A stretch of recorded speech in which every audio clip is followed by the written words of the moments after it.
Welcome to our deep dive, everybody. It's all about disruptive innovation today, and we've got some really interesting stuff to dig into.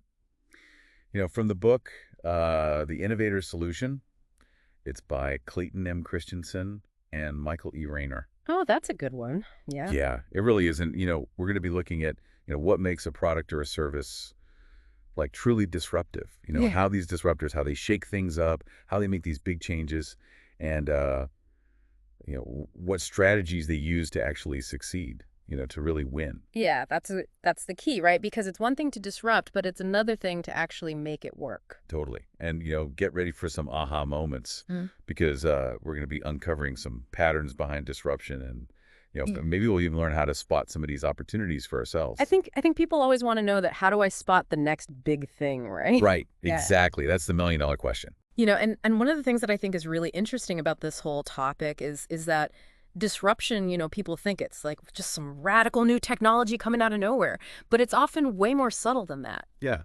It's like it sneaks up on you, right? Yeah. These innovations don't come out, with a big parade. They kind of slip in under the radar. Yeah. And the book really gets into, how these seemingly small innovations end up turning entire industries upside down. Right. Totally. And it's not just about being different, right? It's about targeting a different customer with a different value proposition. Yeah, like a different need that maybe isn't being served right now. Exactly. Like it makes me think about, that classic example of, the Honda Super Cub motorcycle. Mm. You know, how did this seemingly like humble little bike Yeah. manage to disrupt the mighty Harley Davidson? Like, how does that even happen? Yeah. Well, and they weren't even really trying to compete, right? I mean, the Super Cup wasn't going after the same, uh, you know, the big, powerful, chrome-laden Harleys, right? They were offering something completely different, something lightweight, affordable, fuel efficient, for people who just needed basic transportation, or maybe just some fun off-roading or something like that. Yeah, like a different experience entirely. Yeah, totally. And, then you have the Sony Walkman, right? Hmm. Which completely revolutionized like how and where we listen to music, right? They didn't just like improve on existing portable record players. They created a whole new category. A whole new way of Oh, thinking yeah. about music, right? Yeah. Yeah, I mean that's a perfect example of what the book calls new market disruption, where you're not just taking a slice of an existing pie, you're baking a whole new pie altogether. I like that. Yeah, you're creating a market where one didn't exist before Yeah. by targeting these non-consumers, right? Yeah. People who weren't using the existing solutions for whatever reason.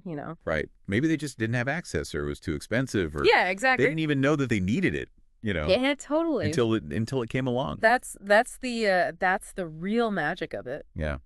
And the authors actually, they lay out a really interesting framework for understanding this whole new market disruption thing. I call it the four elements. And I have to say, like, this was a real aha moment for me when I was reading it. Yeah. Yeah.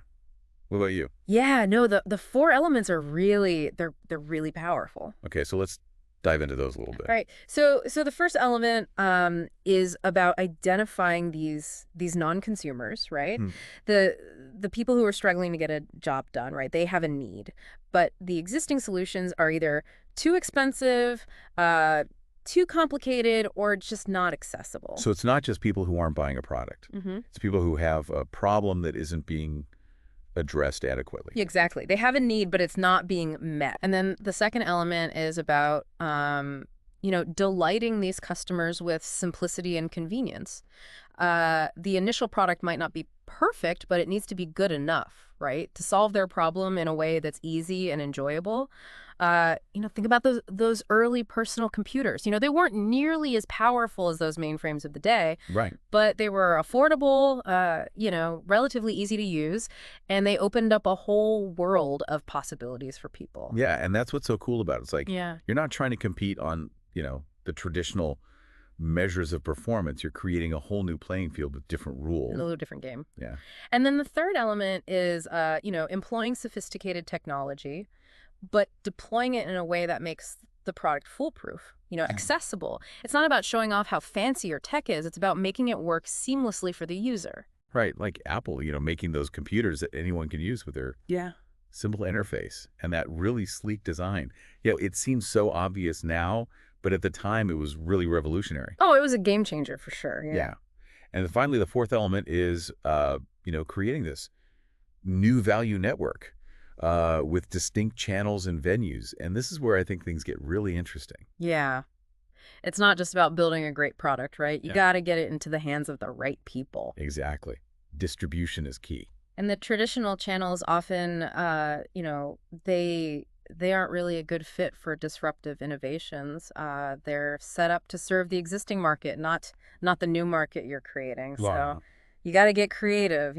Like Honda, right? Selling the Super Cub through sporting goods stores instead of those traditional motorcycle dealerships. Right. Like, what a brilliant way to tap into a completely different customer base. They knew exactly who they were targeting, right? Yeah, totally. And they knew that, their target customer might not even think of themselves as a motorcycle person. Right. They were just looking for something fun, affordable, practical. And sporting goods stores were a natural fit for that, you Well, know? Right. It's like they understood the psychology of the buyer. Exactly. Yeah. But here's the thing. If these disruptive opportunities are so obvious, why do so many established companies miss them? Like, what's going on there? That's the big question, isn't it? Yeah. It's like they're looking right at it, but they don't see it. It's a blind spot for a lot of companies. Yeah. Welcome back. It's interesting. We've been talking about these nimble disruptors, shaking things up. But what about the big players, the Yeah. established companies? I mean, it seems like it would be really hard for them to adapt to these new market forces. Yeah. It's like they're trying to dance the tango in a suit of armor, right? You got all this weight, this structure, but you really need to be quick, agile to really succeed. Exactly, yeah. And the book really digs into why this is such a struggle, for established companies. Their processes, their structures, even their company culture. They've been honed over time to make them successful in their existing markets. Yeah. So, how do they change course when a disruptive innovation comes along? Right. And speaking of different types of innovation, the authors talk about three different types. We've already touched on the two types of disruption, low end and new market, but what's the third type? Right. So the third type is called sustaining innovation. And this is what, most established companies, they excel at this. Yeah. It's about making good products better along the same trajectory. Right, like those incremental improvements Yeah. that existing customers are happy to pay for. Like a faster processor in your laptop or a longer battery life for your phone, right? Exactly. Those little things that add up, right? Yeah, and established companies, they're really good at this. They have the resources, the expertise, and the processes to consistently deliver these improvements. Right. But the problem is that, focusing solely on sustaining innovation can actually make them vulnerable to those sneaky disruptors that we were talking about earlier. Right. So it's not enough to just, keep making your existing products better. Yeah. You need to be on the lookout for those new market opportunities, those emerging needs that aren't being met by the current solutions. Right? Exactly. You got to be looking ahead, anticipating what's next. Right. And that means being willing to experiment, to take risks, and to potentially even, cannibalize your own existing business. Cannibalize. That sounds a little intense. I know, it sounds kind of scary, right? Yeah. But sometimes the best way to protect yourself from disruption is to disrupt yourself. So you're saying it's better to kind of shake things up internally before someone else comes along and does it for you? Exactly. We got to stay ahead of the curve. Right. The book gives this great example of this with Hewlett-Packard.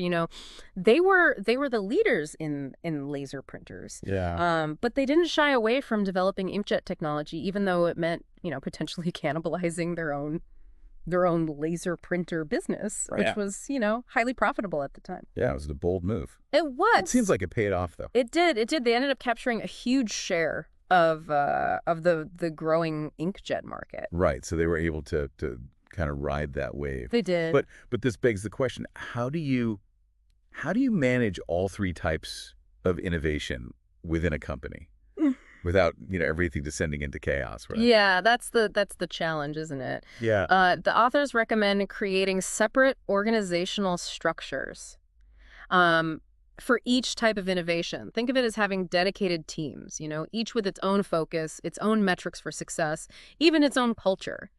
So you'd have like a team focused on making those incremental improvements to existing products. Another team focused on finding ways to offer a good enough product at a lower price point. And yet another team tasked with exploring entirely new markets. Exactly. You got to have that separation, Yeah, so that each team can really focus on what they do best. right, right. And these teams, they wouldn't just be, working in parallel.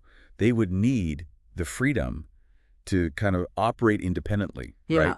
To set their own goals. Yeah. And to develop their own processes. Exactly. They need the autonomy, right? Right. To really, be innovative. Right. And it's about creating an environment where these different types of innovation can really thrive. Yeah. Without getting bogged down by the constraints of the core business, right? Yeah. You got to give them space to breathe. Yeah, totally. Yeah. The book calls this creating an autonomous unit, and they use the example of IBM's foray into the personal computer market.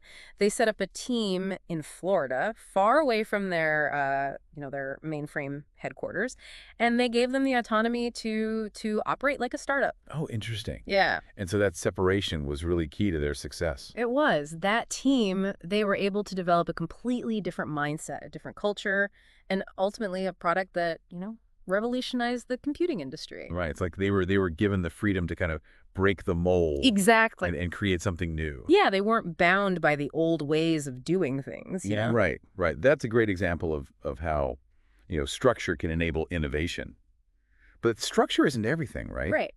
What about the company culture? What kind of environment do you need to foster this kind of disruptive innovation? That's a crucial point. The book really, it digs into these cultural elements Yeah. that are essential for disruptive innovation to flourish, Right. And it all boils down to, creating an environment that embraces experimentation, Right. that tolerates failure and rewards creativity. Right. So you're not afraid to fail. You're not afraid to try new things. Exactly. You got to be willing to take risks, Yeah. And that sounds great in theory, but it's got to be tough to put that into practice, especially in these large organizations. Yeah, especially companies that have been around for a while. Yeah.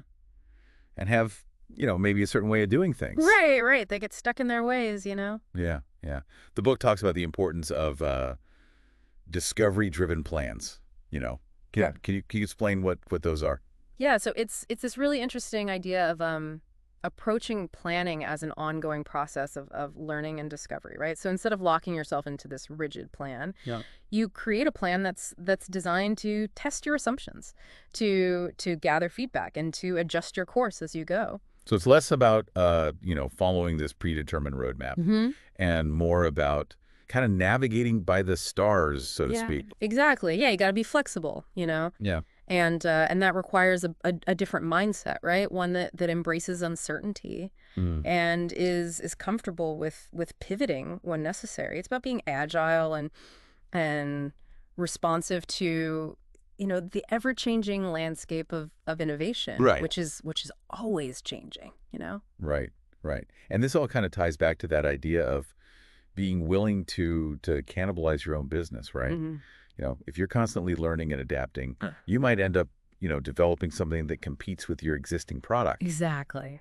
So it's like you have to be willing to kind of disrupt yourself. You do. Before someone else does it for you. That's the key, right? Yeah. You can't be afraid to change, to evolve. Right, right. And so you need to have, the courage to embrace these new opportunities, even if they challenge your existing business model. Right.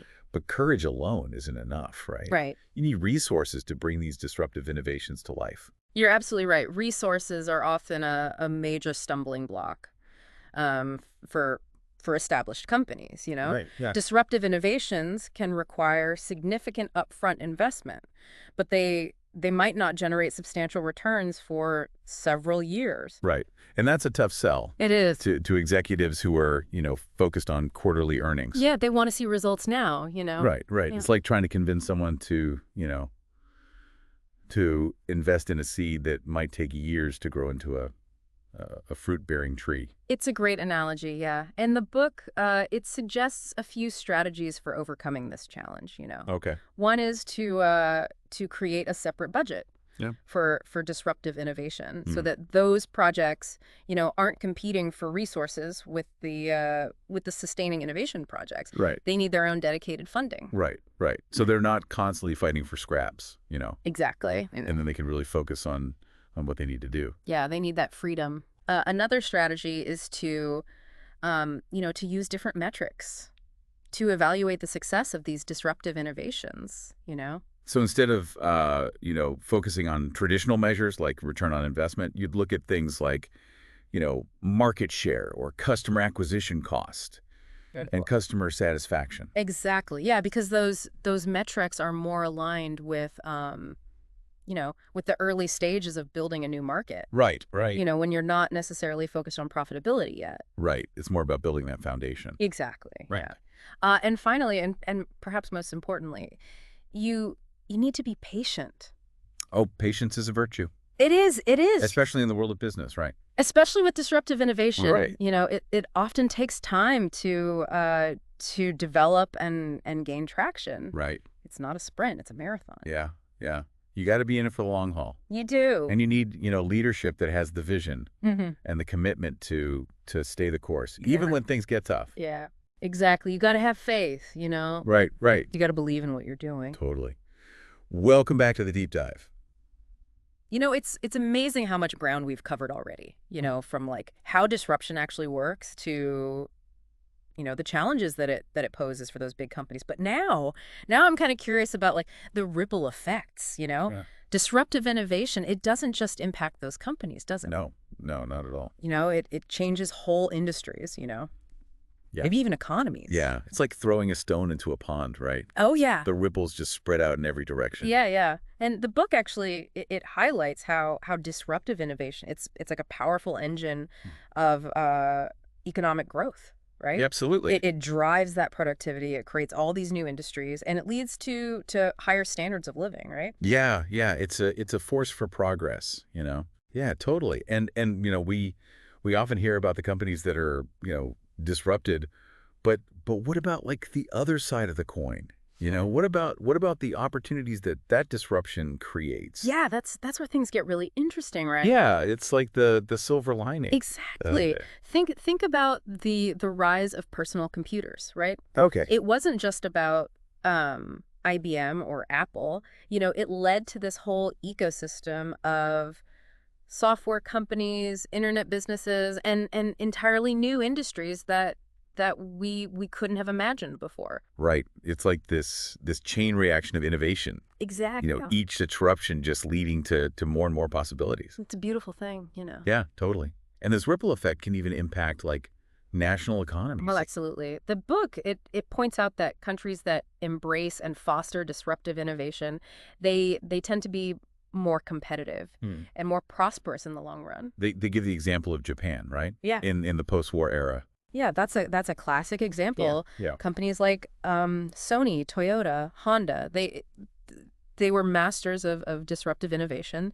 They entered these global markets with lower cost, Yeah. simpler products, and they gradually moved up market to become these dominant players. Right. And that wave of disruptive innovation played a major role in Japan's economic miracle. Absolutely, yeah.